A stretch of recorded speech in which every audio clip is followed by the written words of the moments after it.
వేరే ఏ political party నాయకులనైనా సరే గొప్ప నేత, మంచి లీడర్, మహానేత, ప్రజానాయకుడు అని సంబోధిస్తుంటారు.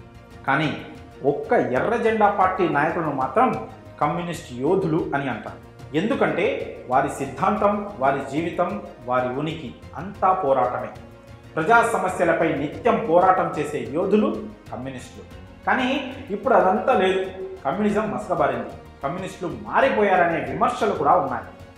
కొంతమంది వ్యక్తులు మారి ఉంటారేమో కానీ సిద్ధాంతం మారలేదు. అలాంటి బలమైన సిద్ధాంతాన్ని విద్యార్థి దశ నుంచి చివరి శ్వాస వరకు అంటిపెట్టుకొని కమ్యూనిజమే తన ఊపిరిగా ప్రజల పక్షం వహించి బడుగు బలహీన పీడిత వర్గాల గొంతుకై నిలిచి most powerful women of India Indira గాంధీని సైతం ఎదిరించి ఆమెతో రాజీనామా చేయించిన the real communist Sitaram Yechury గురువారం తుదిశ్వాస విడిచిన విషయం తెలిసింది. అణిచివేతను ఒప్పుకొని అరాచకాలను సహించని అసలు సిసలైన ఎర్ర సూర్యుడు సీతారాం యేచూరి. భావితరాల్లో స్ఫూర్తి నింపే ఆ అరుణతార లైఫ్ స్టోరీని ఇప్పుడు మనం తెలుసుకుందాం. యేచూరి సర్వేశ్వర సోమయాజీ యేచూరి కల్పకం దంపతులకు 1952 ఆగస్టు 12న జన్మించారు యేచూరి సీతారాం. ఒకప్పటి మద్రాసులో స్థిరపడిన తెలుగు కుటుంబం వీరిది. సీతారాంకు చిన్నతనం నుంచే వామపక్ష భావాజాలం మొప్పింది. ఎందుకంటే ఆయన తల్లి కల్పకం కూడా కమ్యూనిస్టే. ప్రముఖ సంఘ సంస్కర్త దుర్గాబాయి దేశ్ముఖ్ ఢిల్లీ ఎస్టేట్ స్కూల్లో పాఠశాల విద్య అభ్యసించారు. సిబిఎస్ఈ పరీక్షల్లో జాతీయ స్థాయిలో ఫస్ట్ ర్యాంక్ సాధించారు యేచూరి. సెయింట్ స్టీఫెన్ కళాశాల నుంచి ఆర్థిక శాస్త్రంలో బిఏ, జవహర్లాల్ నెహ్రూ విశ్వవిద్యాలయం నుంచి ఆర్థిక శాస్త్రంలో ఎంఏ పూర్తి చేశారు. యేచూరి భార్య సీమా చిస్తీ ప్రస్తుతం న్యూస్ పోర్టల్ ది వైర్కు ఎడిటర్గా సేవలందిస్తున్నారు. ఆయనకు 2 కుమారులు, 1 కుమార్తె ఉండగా 1 కుమారుడు ఆశిష్ 2021లో కోవిడ్తో చనిపోయారు. కుమార్తె అఖిల ప్రస్తుతం ఎడిన్బరో యూనివర్సిటీలో సెయింట్ ఆండ్రూస్ వర్సిటీలో ప్రొఫెసర్గా సేవలందిస్తున్నారు. సీమా చిస్తీ కంటే ముందు యేచూరి వీణను వివాహం చేసుకున్నారు. వీణ మజుందార్ కూతురు. కొన్నేళ్ల తర్వాత వీణాతో విడాకులు తీసుకొని సీమాను పెళ్లి చేసుకున్నారు. విద్యార్థి దశ నుంచే యేచూరి సీతారాం పోరాటాలు మొదలుపెట్టారు. 1974లో స్టూడెంట్ ఫెడరేషన్ ఆఫ్ ఇండియాలో చేరి విద్యార్థి నాయకుడిగా ఎదిగారు. 1975లో భారత కమ్యూనిస్టు పార్టీ మార్క్సిస్ట్ సభ్యత్వం తీసుకున్నారు. అదే ఏడాది ఇందిరాగాంధీ ప్రభుత్వం పెట్టిన ఎమర్జెన్సీలో అరెస్ట్ అయ్యి జైలుకు వెళ్లారు. ఎమర్జెన్సీ ఎత్తివేసిన తర్వాత జేఎన్యూ విద్యార్థి నాయకుడిగా సీతారాం యేచూరి 3 సార్లు ఎన్నికయ్యారు. 1978లో అఖిల భారత ఎస్ఎఫ్ఐ సంయుక్త కార్యదర్శిగా, ఆ తర్వాత అధ్యక్షుడిగా ఎన్నికయ్యారు. అలా అంచెలంచెలుగా ఎదిగి సిపిఎం ప్రధాన కార్యదర్శి అయ్యారు. 1985లో భారత కమ్యూనిస్టు పార్టీ కేంద్ర కమిటీలో, 1988లో కేంద్ర కార్యవర్గంలో, 1999లో పొలిట్ బ్యూరోలో యేచూరికి చోటు దక్కింది. 2005, 2011లో పశ్చిమ బెంగాల్ నుంచి రాజ్యసభకు కూడా ఎన్నికయ్యారు. వాట్ ఈస్ దిస్ హిందూ రాష్ట్ర?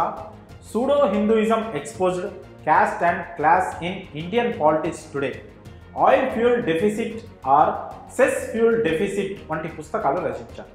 సరైన కమ్యూనిస్టు చట్టసభల్లో ఉంటే పరిస్థితి ఎలా ఉంటుందనేది సీతారాం యేచూరిని ఉదాహరణగా పేర్కొని చెప్పవచ్చు.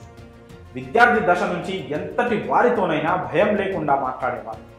ఆయన రాజ్యసభ సభ్యుడిగా ఉన్నంతకాలం పార్లమెంట్ దృష్టికి ఎన్నో ముఖ్యమైన సమస్యలను తీసుకురావడంతో పాటు వాటిపై ప్రశ్నలు సంధించిన సభ్యునిగా మంచి గుర్తింపు పొందారు. 2015 మార్చి 3న బడ్జెట్ సమావేశాల సందర్భంగా ఉభయ సభలను ఉద్దేశించి రాష్ట్రపతి ప్రణబ్ ముఖర్జీ చేసిన ప్రసంగానికి ధన్యవాదాలు తెలిపే తీర్మానానికి రాజ్యసభలో యేచూరి సవరణలు ప్రతిపాదించారు. దీనిపై జరిగిన ఓటింగ్లో ఆయన సవరణ ప్రతిపాదన నెగ్గింది. కేవలం 4వసారి మాత్రమే రాజ్యసభ చరిత్రలో ఇలా జరిగింది. 1996లో యునైటెడ్ ఫ్రంట్ ప్రభుత్వం కోసం కామన్ మినిమం ప్రోగ్రామ్ ముసాయిదాను రూపొందించడంలో మాజీ కేంద్ర మంత్రి చిదంబరంతో పాటు యేచూరి కీలకంగా వ్యవహరించారు. Sitaram Yechury Jawaharlal Nehru university student union అధ్యక్షుడిగా ఉన్న కాలంలో అప్పటి భారత ప్రధాని ఇందిరాగాంధీ అదే యూనివర్సిటీకి ఛాన్సలర్గా ఉండేవారు. 1977లో ఎమర్జెన్సీ ఎత్తివేసిన తర్వాత జరిగిన ఎన్నికల్లో ఇందిరాగాంధీ ఓడిపోయాక కూడా జేఎన్యూ ఛాన్సలర్గా కొనసాగడాన్ని జేఎన్యూఎస్యు అధ్యక్షుడిగా ఉన్న సీతారాం యేచూరి తీవ్రంగా వ్యతిరేకించారు. భారతదేశ రాజకీయ చరిత్రలో ఇందిరాగాంధీకి ప్రత్యేక స్థానం ఉంది. ఇండియాలోనే కాదు, ప్రపంచంలోనే మోస్ట్ పవర్ఫుల్ ఉమెన్గా ఎదిగారు ఇందిరాగాంధీ.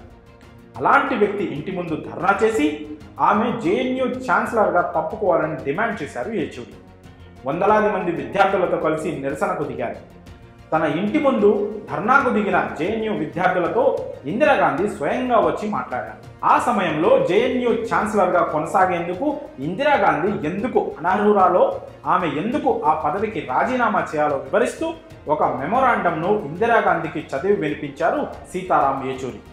ఒక మాజీ ప్రధాని, most powerful women Jawaharlal Nehru కూతురి ముందు నిల్చొని ఆమెకు వ్యతిరేకంగా ఒక మెమొరాండంను ఏమాత్రం భయపడకుండా, కాస్త కూడా జంకకుండా చదివి వినిపించిన యేచూరి ధైర్యానికి, ఆయన తెగువకు అక్కడున్న విద్యార్థులు సైతం ఆశ్చర్యపోయారు.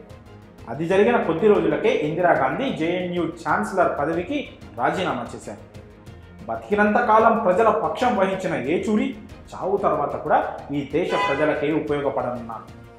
వందల ఎకరాల్లో సమాధి కాకుండా ఒక మెడికల్ కాలేజీ ల్యాబ్లో వైద్య విద్యార్థుల కోసం ఉపయోగపడే రీసెర్చ్ మెటీరియల్గా మారనున్నారు సీతారాం యేచూరి. అంత్యక్రియలు చేయకుండా ఆయన చివరి కోరికగా తన పార్థివ దేహాన్ని వైద్య విద్యార్థుల పరిశోధనలకు ఉపయోగపడేలా ఎయిమ్స్ మెడికల్ కాలేజీకి ఆయన కుటుంబ సభ్యులు అప్పగించనున్నారు. 72 వయసులో న్యూమోనియాతో బాధపడుతూ ఢిల్లీ ఎయిమ్స్లో తుదిశ్వాస విడిచారు. ఇలా జీవితం మొత్తం ప్రజలకు అంకితమిచ్చి తనువు చాలించిన తర్వాత కూడా ప్రజలకే ఉపయోగపడుతున్న యేచూరి ఇందుకే మనకు స్ఫూర్తి. మరి ఈ అసలు సిసలైన కమ్యూనిస్టు జీవితంపై మీ అభిప్రాయాలను కామెంట్స్ రూపంలో తెలియజేయండి.